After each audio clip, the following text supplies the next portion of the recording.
talvez não seja esse o papel do Uhum, empregador, mas fornecer programas de conscientização financeira, uhum, né, programas onde ele traga o empregado para entender melhor, né, toda essa organização financeira, como isso funciona, porque, hã, ela vai impactar diretamente na produtividade da empresa, uhum. na mão de obra, na satisfação pessoal desse empregado, além do ambiente, na totalidade do ambiente da empresa como saudável, né, Uhum. porque se você tem empregados saudáveis, emocionalmente e fisicamente, você tem uma empresa saudável, um ambiente de trabalho seguro.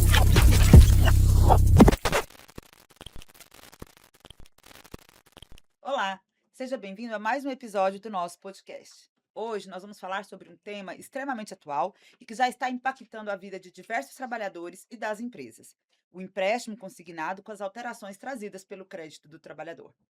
O empréstimo consignado é conhecido como um crédito de fácil acesso, com juros baixos, mas nem sempre a realidade é essa.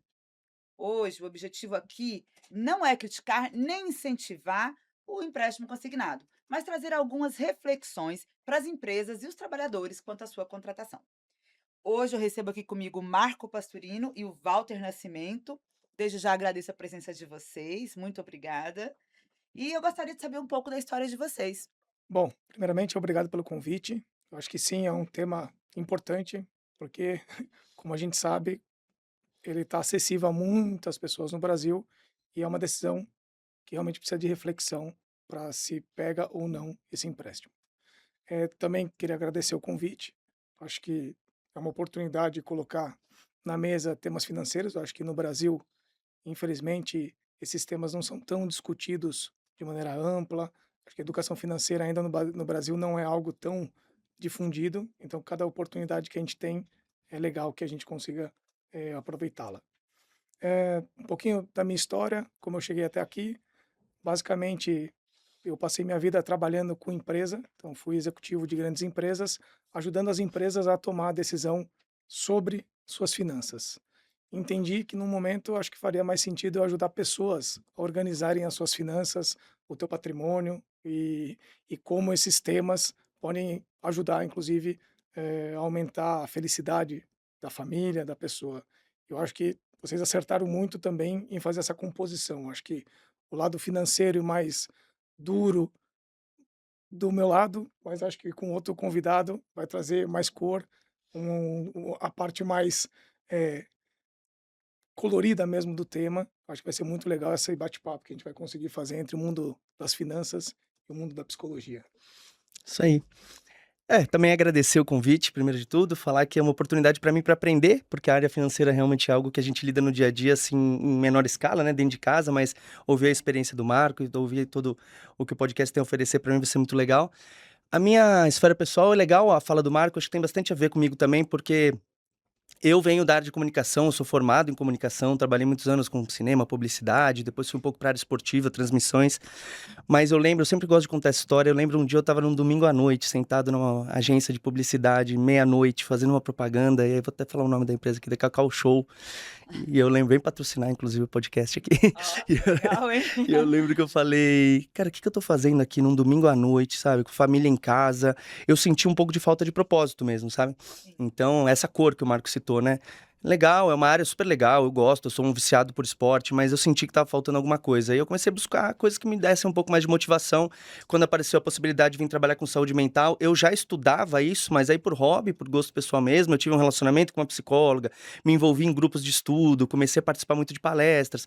Eu faço um curso de filosofia com um cara que foi meu professor na faculdade, que é o Luiz Felipe Pondé, que é um curso sem fim. Todo mês ele apresenta um tema e você vai, faz mais de 10 anos que a gente faz esse acompanhamento, e ali aparece muito Freud, outros pensadores do meio da psicanálise, da psicologia. Então era um tema que eu fui gostando, fui estudando, fui me aprimorando, faço terapia.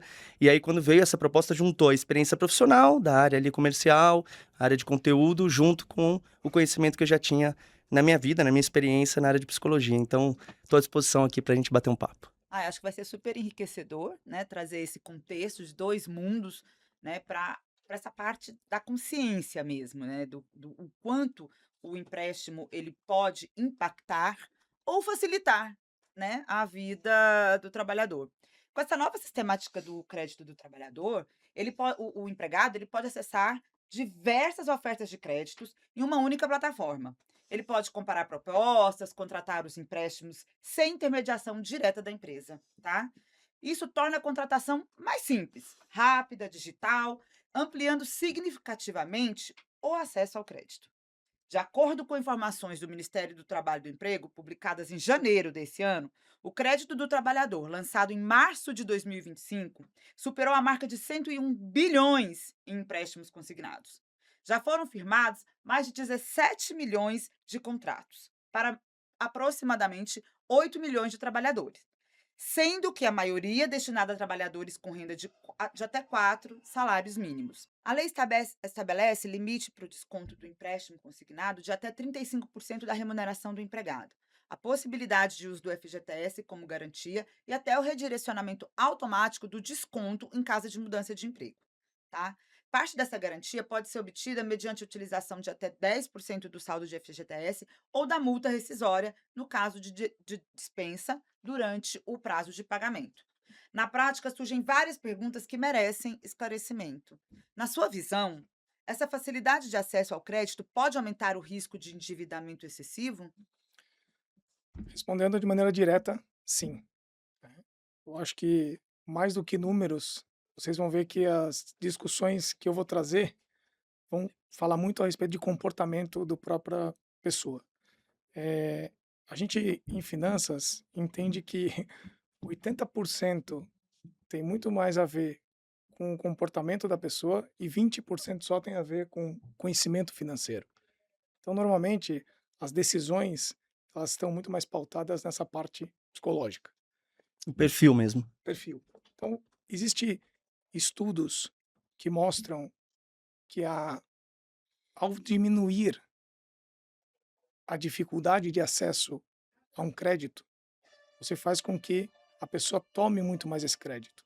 Então, quando a gente está falando desse programa, e aqui eu não vou dizer se é um programa bom ou ruim, acho que ao longo do podcast a gente vai entender que ele sim é um programa bom para algumas coisas e pode ser ruim para outras, né, ou pode piorar uma situação que já venha acontecendo, mas a gente entende que ao diminuir a barreira de acesso ao crédito, o, o empregado ele pode achar que aquilo é um dinheiro novo.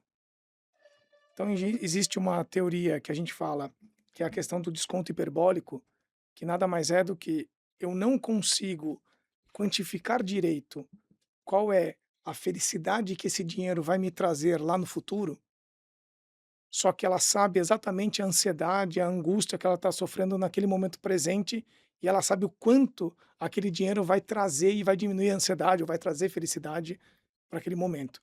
Então, quando você não precisa mais ir até o banco, levar documento, quando você não precisa mais esperar que o seu crédito seja analisado durante uma semana, quando você não precisa ter várias etapas e com isso Freios.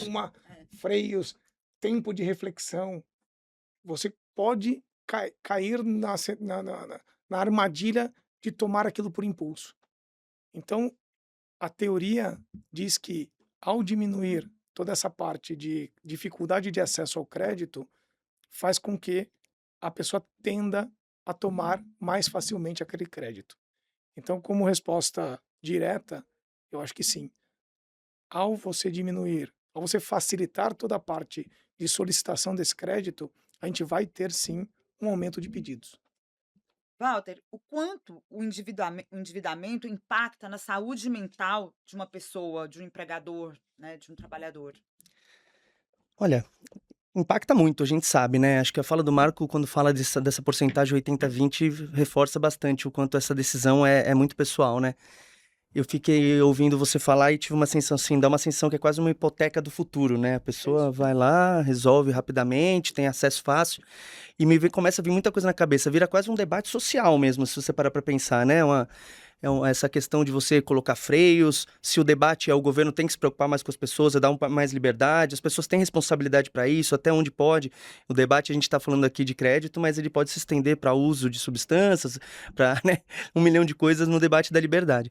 Mas, sem dúvida nenhuma, impacta muito na saúde mental das pessoas. Eu acho que uma pessoa endividada, acho que para começar, os números de saúde mental no Brasil são muito alarmantes, né? A gente que trabalha com isso no dia a dia vê, assim, a gente infelizmente lidera tudo que a gente é ruim em outras áreas, nesse a gente lidera e lidera números de ansiedade, depressão, TDAH, bipolaridade, os números são muito graves, números de afastamento nas empresas, o setor público sofre demais, assim, as experiências que a gente tem no setor público são afastamento, às vezes, de 4 pessoas no mesmo cargo. Você abre a vaga, a pessoa ganha, no primeiro mês que ela ganhou a vaga, ela já pede o afastamento. Então a questão da saúde mental é grave, precisa ser levada bem a séria, e é isso, os números reforçam isso. As pessoas que têm endividamento tendem a ter, passa dos 80%, ideação suicida, níveis de ansiedade super avançados, então, sem dúvida nenhuma, é um caso grave a se levar a sério. Né, o crédito consignado, ele é vendido e ele é percebido, né, como uma solução rápida, imediata, né. Então a pessoa quer pagar uma dívida, ela quer cobrir uma emergência, satisfazer algum desejo, organizar a vida financeira ou até mesmo fazer uma viagem, algo simples. Quero Uhum. passar um final de semana com a minha família, vou contrair esse empréstimo, satisfaço aqui meu desejo, mas empurro um problema lá para frente, né. A contratação, além de tudo, como vocês disseram, é fácil, é digital, ela é rápida e ela satisfaz aquele desejo, aquela necessidade, né. Walter, você acha que isso traz uma falsa ideia de satisfação e depois vem uma conta maior? Como que o empregado ou a pessoa que vai fazer essa contratação, ela pode ponderar isso no curto e no longo prazo, com mecanismos de saúde mental? Olha, interessante. A sua fala me lembrou me veio na cabeça também uma ideia que é o seguinte: essa contratação desse crédito me dá a sensação daquela satisfação do scroll das redes sociais, sabe? Aquele É. que é como é dopamina shot que eles falam, né? O cara fica lá girando, ele vai tendo a sensação de cada vez mais de que ele tá recebendo uma informação nova, e de que aquilo é prazeroso e não consegue parar. Todo debate que você tem, inclusive, com crianças nesse aspecto, né? Do perigo. Os likes, o quanto a pessoa começa a se sentir reconhecida, me dá essa sensação desse paralelo. No debate da saúde mental, as redes sociais hoje estão, né, como protagonistas aí. Quando você faz a sensação do empréstimo, como você disse, eventualmente até para fazer uma viagem, então você está comprometendo o seu futuro para você ter uma satisfação hoje. De novo, é um debate social, os governos fazem isso, os investimentos resolvem hoje, amanhã a gente vê, né, compromete o amanhã. Então, no nível de saúde mental, isso é muito grave, né? O comprometimento do futuro é muito grave. A saúde mental é um trabalho de longo prazo. Quando você entra em terapia, eu tenho amigos que falam, pô, por que você vai fazer terapia, cara? Não quer trocar uma ideia com a gente? Vamos pro bar tomar uma breja. Não, não funciona bem assim, né? A terapia é um espelho de você mesmo. Ninguém vai estar te dando dica do que fazer, né? É algo que o terapeuta tenta fazer uma escuta e devolver. Olha que interessante o que você está falando. Então, quando alguém vai fazer um empréstimo e está comprometendo o futuro, seria muito importante que a pessoa tivesse consciência. Você está percebendo que é uma realização de agora vai te trazer a mesma ansiedade que você está tendo agora com essa dopamina que você está liberando, mas vai te comprometer um futuro de forma muito mais grave? Então, assim, é algo realmente a se ter bastante cuidado, sem dúvida. É, acho que para complementar, essa questão de hipoteca do futuro para pra um ganho de felicidade ou dopamina rápida no presente, ela ela é também incentivada pelo modo como os próprios empréstimos e tudo mais são esquematizados, né. Quando a gente olha, e entende que o cliente, né, o cliente do banco, o empregado aqui no caso, ele vê aquilo como um dinheiro extra, ele começa a tomar algumas decisões muito equivocadas em cima desse dinheiro que ele já classifica na origem como errado. Porque se a gente der 3, 4 passos atrás, o empréstimo, um crédito, ele só deveria ser tomado como última solução ou último recurso disponível. Quando a gente está olhando, como o Walter bem falou, eu estou parecendo um Instagram, eu quero fazer uma viagem, pô, eu mereço essa viagem, eu preciso dessa viagem agora e eu vou lá tomar um empréstimo para fazer essa viagem. A gente está deixando de ter um controle emocional muito grande. E a partir do momento que a gente não consegue mais fazer esse trade-off entre a hipoteca do futuro e o prazer do presente, isso pode gerar eh, problemas que seriam pequenos em grandes problemas. Você pode quebrar no médio e longo prazo em termos financeiros e acho que psicológico também, se você não tomar as boas decisões. Então, por exemplo, e aí estamos falando de educação financeira básica, você tomar um empréstimo para fazer um gasto recorrente, um gasto não essencial, é um erro financeiro, é um erro de educação financeira. Se eu estou tendo que tomar empréstimo para fazer uma viagem de lazer, eu acho que a pessoa ela tem que refletir um pouco mais a respeito se ela deveria ou não fazer essa viagem. Será que ela precisa fazer para ter lazer? Será que ela realmente precisa fazer aquela viagem? Ou existem maneiras de ela também ter lazer de maneira mais barata, ou às vezes até gratuita, sem tomar um empréstimo e, ao contrário, reservando o dinheiro para que ela consiga, assim, comprar tranquilidade futura?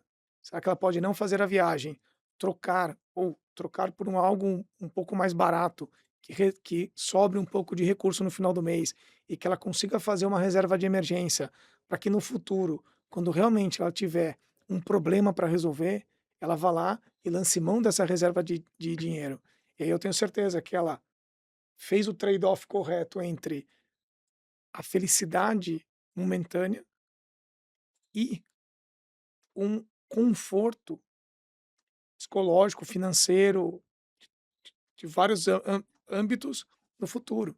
Então essa mesma pessoa do futuro vai agradecer e muito àquela pessoa do passado que fez essa reserva, esse trade-off entre a vontade do gasto, e eu acho que a gente, infelizmente, tem toda essa influência de redes sociais, de status. Eu acho que os valores do mundo hoje em dia estão muito mais ligadas a isso, infelizmente, do que a outras coisas que são bem menos caras.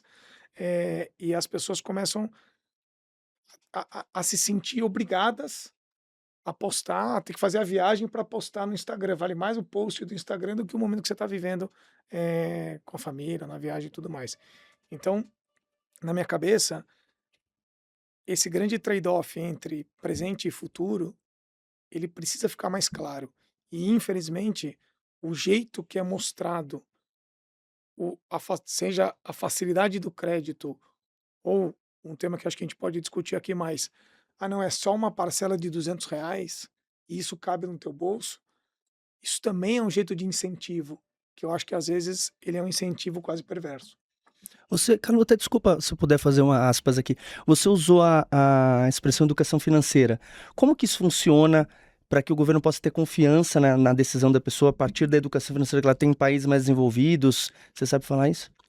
O que que acontece? Eu acho que educação financeira deveríamos incluir, né, a minha sensação é que nós deveríamos incluir como uma cadeira dentro das escolas. Eu acho que não só a matemática financeira, ela infelizmente ensina muito o instrumento, Uhum. mas o como utilizar isso no dia a dia, eu acho que ela é muito pouco discutida nas salas de aula.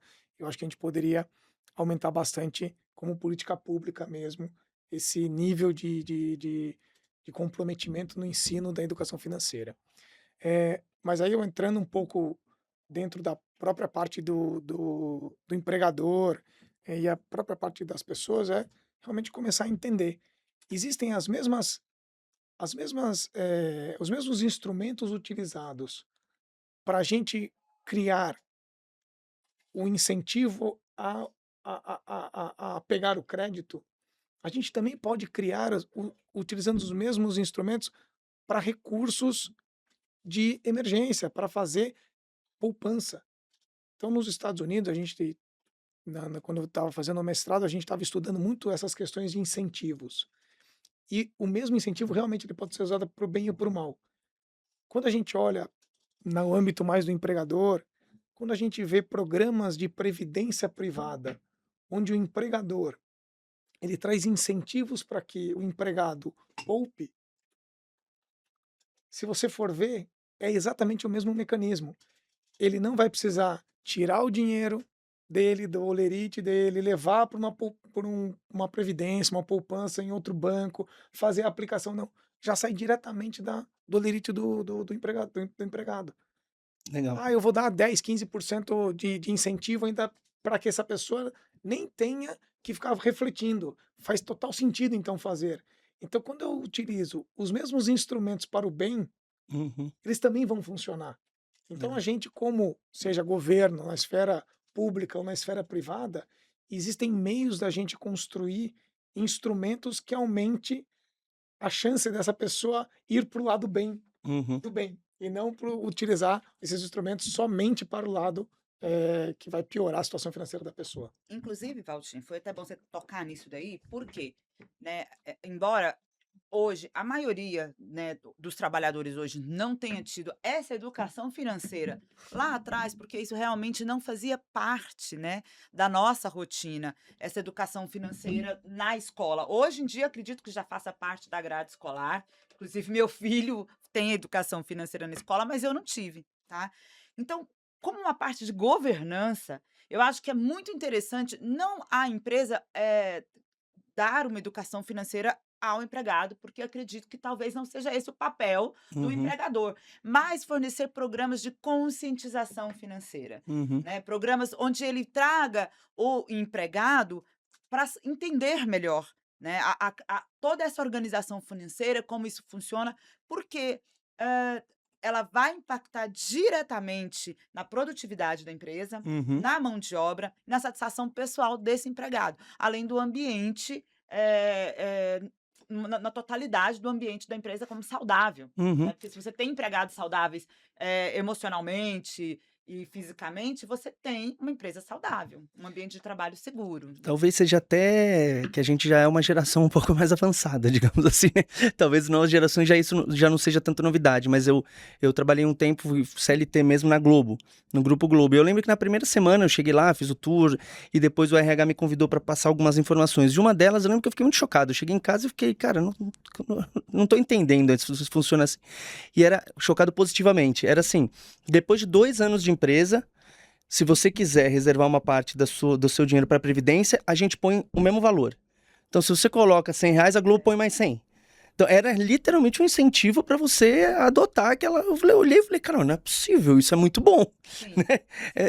E foi isso mesmo. Eu fiquei acho 4 anos lá e a partir do segundo ano eu comecei a fazer. Isso foi muito legal. São políticas de incentivos, né, preventivas e construtivas, né, do meu ponto de vista. Isso aí. Assim, um exemplo, um dos investimentos mais bizarros que a gente tem no mercado financeiro, mercado bancário brasileiro, é o título de capitalização, né? Assim, é um dos piores investimentos possíveis para ser feito.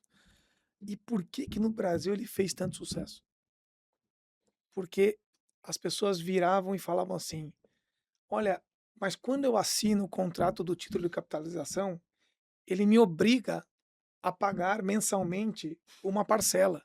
Ele me E aí ele me amarra. obriga a fazer o acúmulo de dinheiro, a a poupança, A guardar aquele dinheiro, a né. guardar". Uhum. Então, assim, respondendo a pergunta que o Walter trouxe, eu acho que concordo com você, Carolina, que não existe uma obrigação da empresa, em fazer o ensinamento da educação financeira. Mas eu acho que colocar instrumentos, por exemplo, olha, tá aqui, pode não ser que a empresa ponha dinheiro a mais, mas que ela facilite o processo da poupança. Então, vamos incentivar, vamos fazer aqui uma previdência privada, onde realmente já sai do próprio Olerite, já deposite ali e tudo mais. Então, é diminuir, sempre a gente olha, é diminuir o custo de acesso à poupança. A gente estava falando que hoje o programa que está sendo colocado do consignado, ele é uma diminuição de acesso ao crédito. Uhum. Um facilitador, né. E a contrapartida são 2 lados da mesma moeda. A gente está usando o mesmo instrumento, mas daí é um instrumento para poupança. Vamos diminuir a barreira de entrada para a poupança. Então, eu acho que isso seria de muita valia para muita gente. E não à toa, por muito tempo, título de capitalização fez muito sucesso no Cara, país. muito interessante a história da capitalização, porque de novo, trazendo para minha área de saúde mental agora, né, parece quase um grito por ajuda, assim, né. Eu não consigo, então eu me amarro de alguma É forma. uma Parece. forma obrigatória, Sabe né, quando de você vê você uma fazer. criancinha pedindo limite, assim? Ela Aham. ela sobe na cadeira, você fala: "Não sobe", né, mas você deixa. Ela sobe na mesa, fala: "Pô, vai cair". Quando você vê, ela tá pendurada lá em cima, é até onde você deixa, né. Então a sensação que eu tive é essa, sabe, alguém falando: "Cara, eu preciso me amarrar, porque eu sei que sozinho eu não vou fazer", né. É interessante porque volta naquela frase, 80% da vida financeira de uma pessoa vem do comportamento e 20% vem do conhecimento, não adianta. Existe um livro chamado Darwin vai às compras. Ele faz exatamente essa análise. Todas as compras que uma pessoa faz é porque, direta ou indiretamente, ela está tentando trazer aquela representação para ela. É um livro que ele é mais americano, então, às vezes, eles usam alguns exemplos bastante americanos. Por exemplo, ele usa o gramado da casa. Hum. Então, o gramado da casa, o que primeiramente a pessoa quer demonstrar com o gramado da casa? Mais do que um negócio bonito, ela quer dizer que ela tem uma qualidade de consistência, de responsabilidade, porque se você não tiver frequência no Fica trato, horrível. fica horrível. É. Cresce, fica feio. Cresce, fica feio. Então, assim, você está tentando trazer para si uma qualidade com aquilo. É óbvio que ao pagar o jardineiro para fazer, tira um pouco Sim. dessa. Dá a mão na massa, mas Vem a desconfiança, mas daí ele fala assim: tudo bem. Hoje em dia, o que também eles trocaram? O jardim se trocou pela academia. É uhum. mais difícil eu ser uma pessoa fisicamente atlética e tudo mais, pagando para alguém na academia. Acho que é quase impossível, mas eu entendo que hoje em dia dá para fazer muitas coisas, mas são esse tipo de qualidade que você quer trazer para si no momento da compra. E aí, cada vez mais eu acredito que questão de educação financeira tem muito mais a ver você com você mesmo, entender quais são as compras corretas que você tem que fazer, se policiar e se defender dos, dos incentivos e das pressões sociais e tudo mais. E é por isso que eu acho que faz tanto sentido a parte psicológica numa conversa de finanças. Sim, não, e voltando no gancho que você falou, quando o empregado ele vai fazer o empréstimo, ele não olha para o total da dívida lá no final. Uhum. Ele olha: "Bom, eu preciso de tanto, essa parcela cabe no meu bolso". Ele vai e faz o contrato. Então, você acha, Marco, que as taxas de juros de empréstimo consignado, elas costumam ser melhores do que as praticadas nas outras modalidades de empréstimo? Vamos lá. A gente tem aqui a grande, sempre o grande exemplo de taxa que se usa, é uma taxa muito alta mesmo, é a taxa do cartão de crédito, né? Então, quando a gente olha hoje, é possível, qualquer brasileiro entra no site do Banco Central e lá dentro do site do Banco Central tem a lista de todos os bancos e quanto cada banco, cada emissor de cartão cobra de taxa de juros. E, e lá tem um range grande, né? Tem números que vão de 200% ao ano a quase 1000% ao ano. Uau! Então, eh, essa obviamente é uma péssima escolha de crédito. Então, dando de novo 2, 3 passos atrás, olha, eu infelizmente tive que pegar um crédito, eu infelizmente me endividei. Então, qual é a primeira coisa que essa pessoa tem que fazer? É olhar e falar: eu estou com a melhor dívida na mão, ou pelo menos eu estou pagando o menor possível pela dívida que eu tomei. E aí sim eu acho que esse instrumento é um instrumento que pode ser bem utilizado. Dada, dada a construção de como ele é feito, né? Porque a pessoa não tem que, diferente do cartão de crédito, que a pessoa pode escolher pagar ou não, quando você está falando do consignado, a pessoa já tem esse desconto em folha. Sim, Então ele, ele tira um pouco do risco da pessoa não pagar. sim. E é por isso que ele é um crédito mais barato do que, por exemplo, o cartão de crédito. Então, ao ser um dos créditos mais baratos do mercado financeiro, ou que as pessoas podem ter acesso, e nesse caso ainda é um acesso tão grande, assim, tão difundido, eu acho que o primeiro passo que a pessoa tem que ter, se ela já tem dívida, é realmente olhar e falar como eu posso reorganizar as dívidas que eu tenho hoje para que eu tenha dívidas mais baratas. Então, se ela puder, às vezes ela está lá no cheque especial também é outro, assim, outro crédito muito caro dentro do sistema.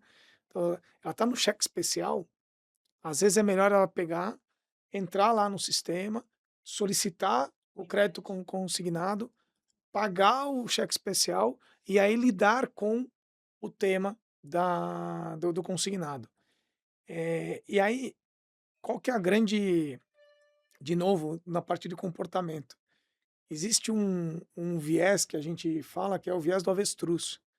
E tem uma pesquisa dizendo que 40% das pessoas que entram em problemas financeiros, que sabem que estão com problemas financeiros, Enfia a cabeça na terra, enfia a cabeça na terra e deixa de acessar o extrato, pra não ver. para não ver. Então, olha, olha que bizarro. E a gente, ao falar de 1000% de juros ao ano, né, até 1000% de juros ao ano, Nossa, isso é uma bola de neve que ela, em pouquíssimo tempo, R$ 1.000 pode virar algo bizarro. Então, a capacidade de uma dívida em transformar algo que poderia ser pequeno na tua quebra, ela é muito forte. Então, as pessoas elas precisam levar primeiro a vida financeira delas a sério. Eu acho que e a gente sabe que isso está totalmente linkado à saúde mental. Acho que o Walter vai poder agregar bastante aqui nesse link entre tranquilidade financeira e felicidade psicológica. Uma coisa que eu sei é que é o maior índice, o maior motivo de separação de casais, um dos maiores motivos são as questões financeiras. exatamente. Então, olha como impacta, como é uma coisa impactante. Então, na minha cabeça, tem que ser levado muito a sério a questão financeira, tem que ser olhado. Se tiver com problema, tem que olhar o dobro, não é não olhar, é olhar o dobro, é reorganizar a dívida e às vezes, sim, utilizar um instrumento como esse para melhorar a situação.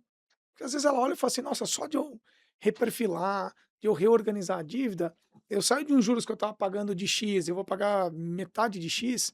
Isso faz até com que ela possa criar um espacinho de poupança na vida dela. Então, Sim.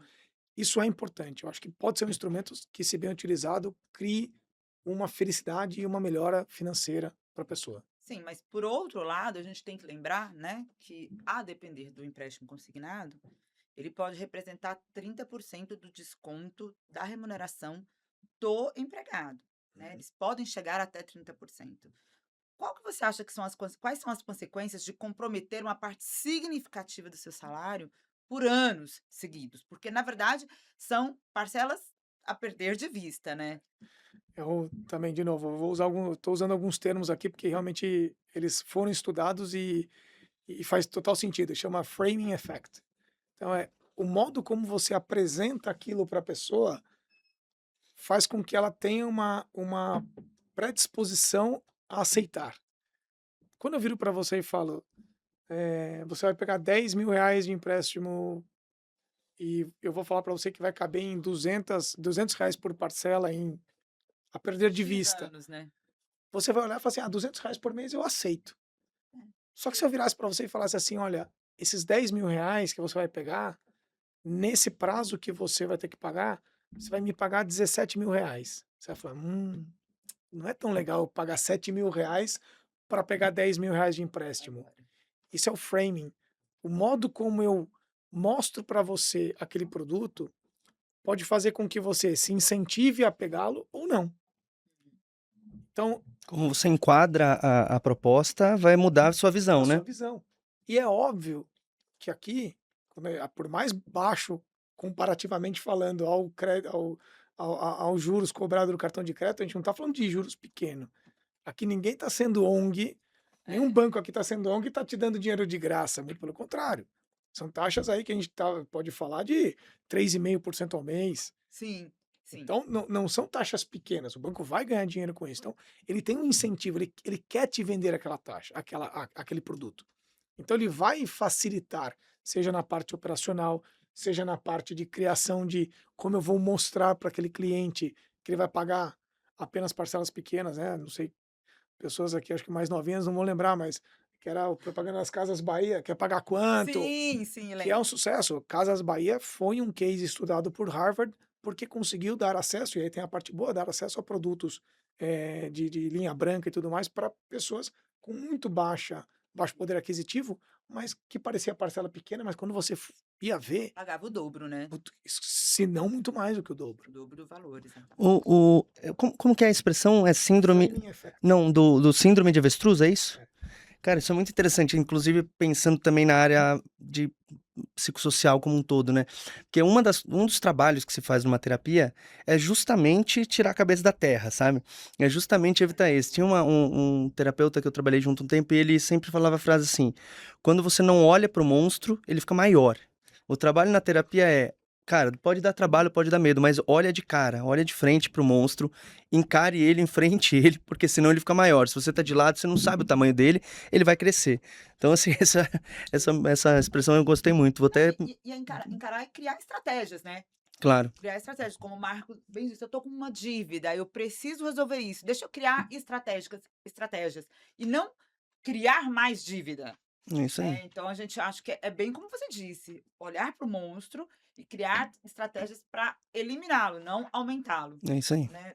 Então, inclusive, um dos temas aqui hoje que eu trouxe para falar com vocês é que além do endividamento tradicional, nós temos observado situações em que o crédito consignado ele passou a ser utilizado de forma impulsiva, sem planejamento, inclusive para sustentar comportamentos compulsivos.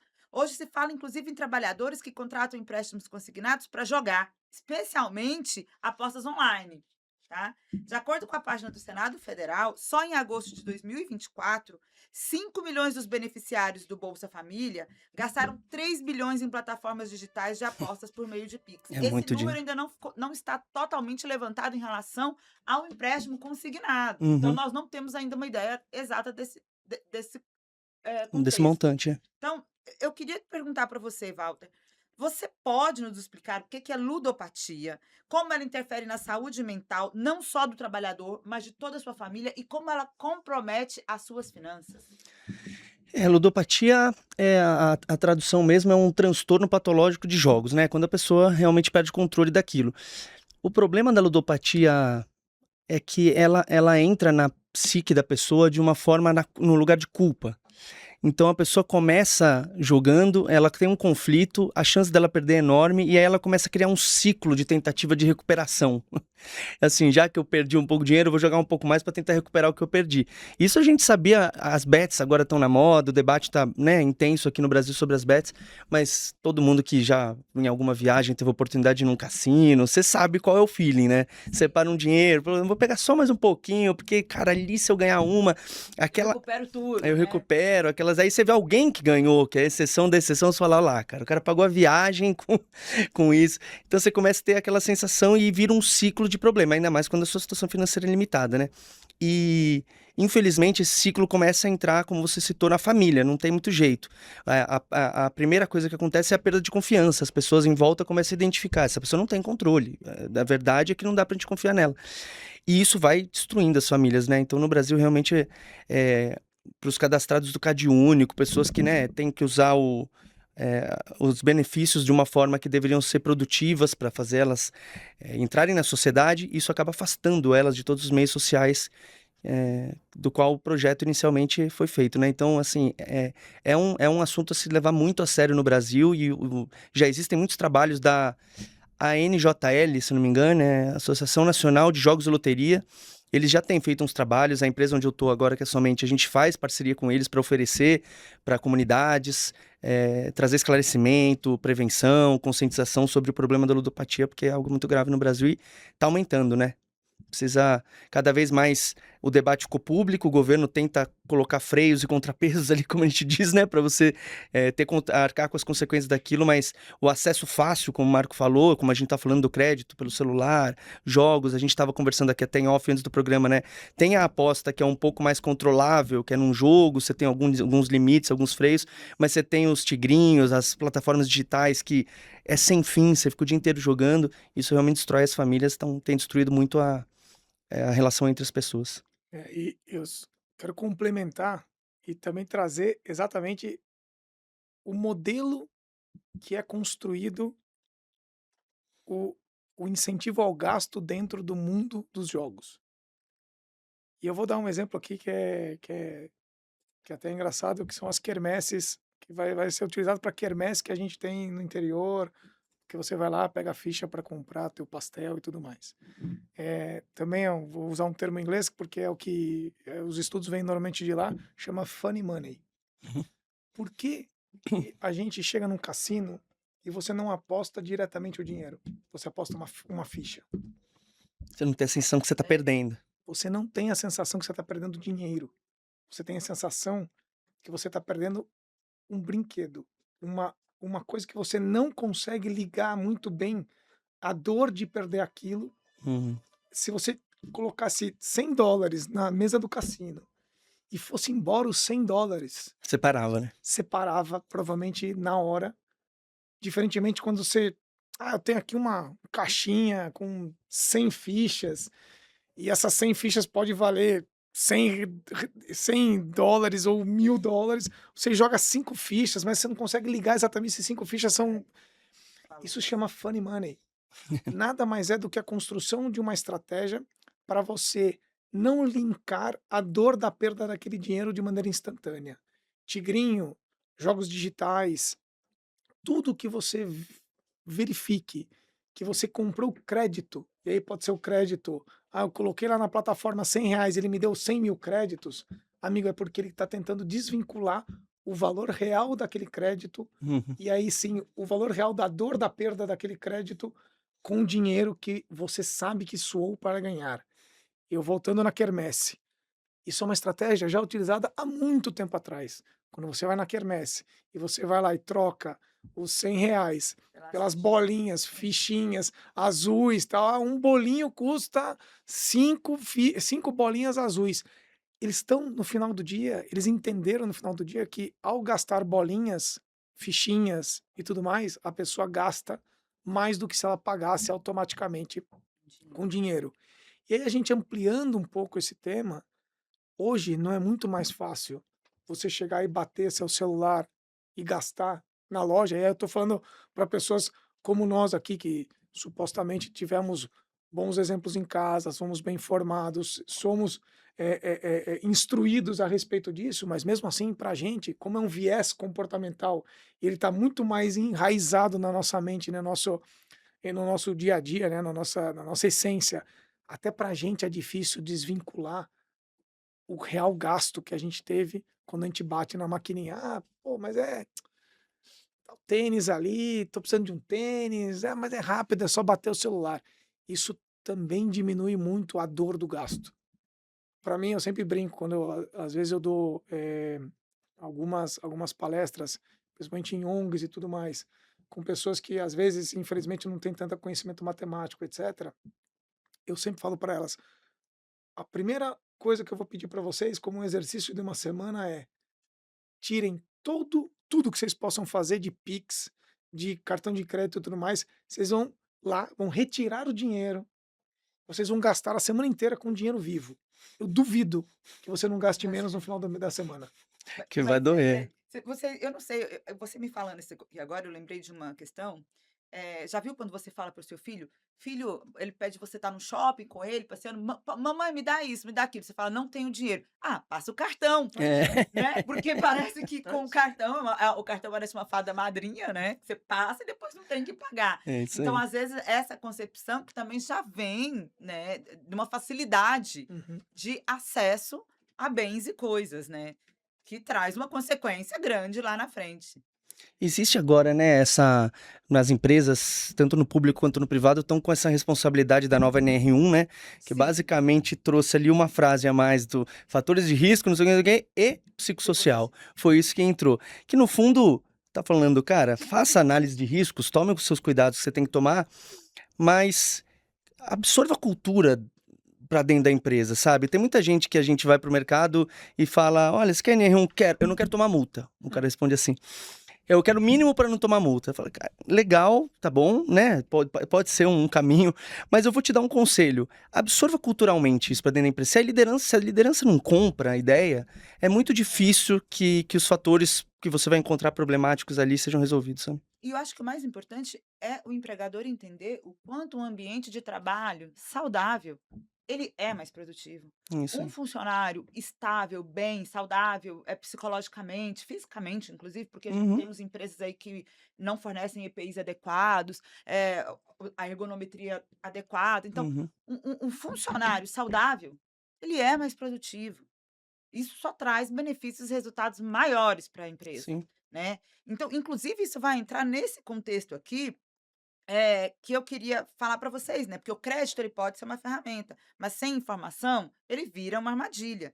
Então, na opinião de vocês, quais medidas seriam importantes que as empresas tomassem para gerir esse tipo de risco no ambiente de trabalho? Porque se eu tenho um funcionário, por exemplo, com uma diagnosticado com uma ludopatia, se eu tenho um funcionário, por exemplo, que ele está endividado, consequentemente, né, do meu ponto de vista, eu entendo que a produtividade dele vai Vai cair, cair, não o tem jeito. ânimo dele no trabalho vai cair. Por quê? Estou vindo aqui trabalhar como um escravo, mas quando eu recebo o meu pagamento, cadê o meu benefício de tudo isso? Porque está Uhum. pagando sua dívida, porque o dinheiro está indo embora com o jogo. Não, ele não recebe aquele prazer no final do mês, que é o recebimento do salário.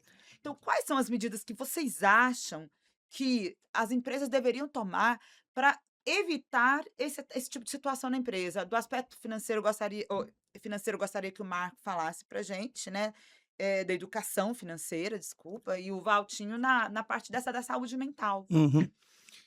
Eu tenho uma visão, menos paternalista da empresa, então acho que ela não está ali, acho que não é função dela, por exemplo, não impedir o acesso ao crédito, até porque nem pode impedir, falar que não deve pegar. Eu acho que ela não tem essa responsabilidade, mas eu acho que sim, ela pode melhorar muito a capacidade de decisão do empregado, desculpa. Então, eu acho que menos paternalista, mas como um fomentador de algum programa, algum, algum,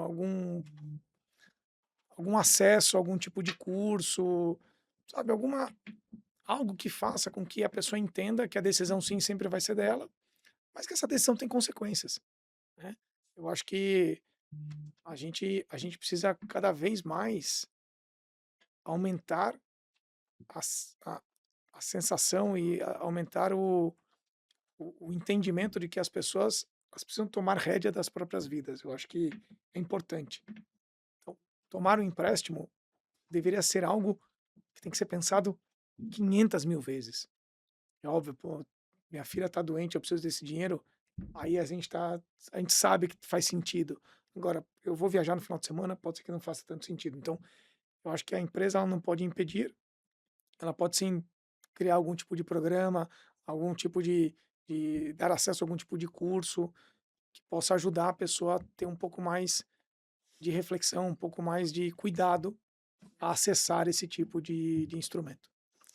Legal, eu acho que vai bastante de encontro com o que a gente estava falando aqui da NR1, né?